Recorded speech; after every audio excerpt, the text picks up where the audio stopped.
El Guillem ya está preparado.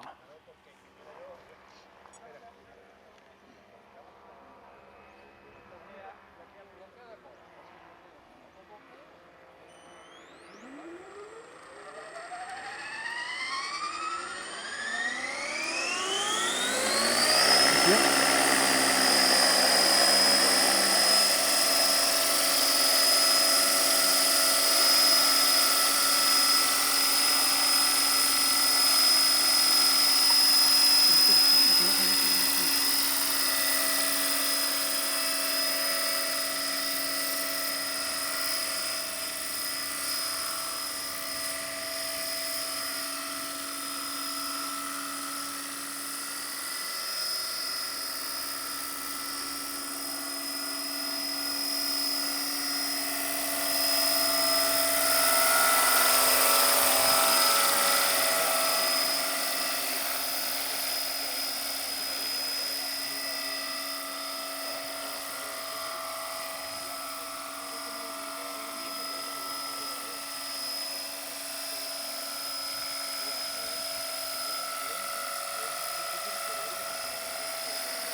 Y he hecho pasadita para que lo graben, no lo graben, pero yo hago ya he visto más bueno que hago. Hoy ha sido una mariconada volando por aquí. Bueno, bien, para que lo veáis, para que lo podáis grabar.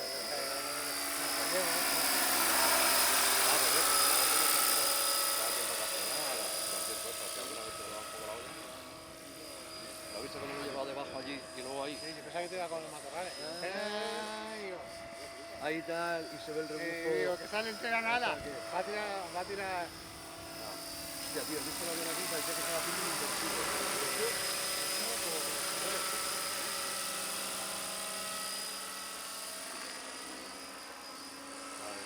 Va finito, vamos. Así.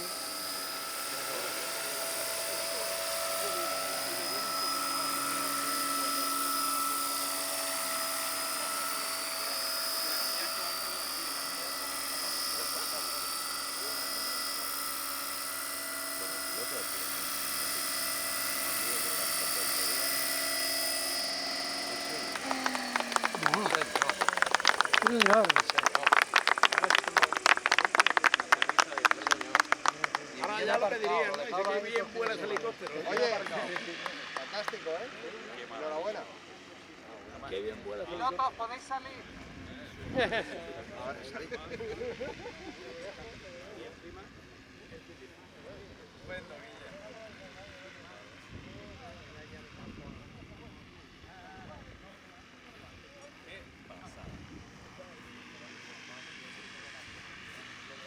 Bien, tiene dedos, tiene dátiles, bueno.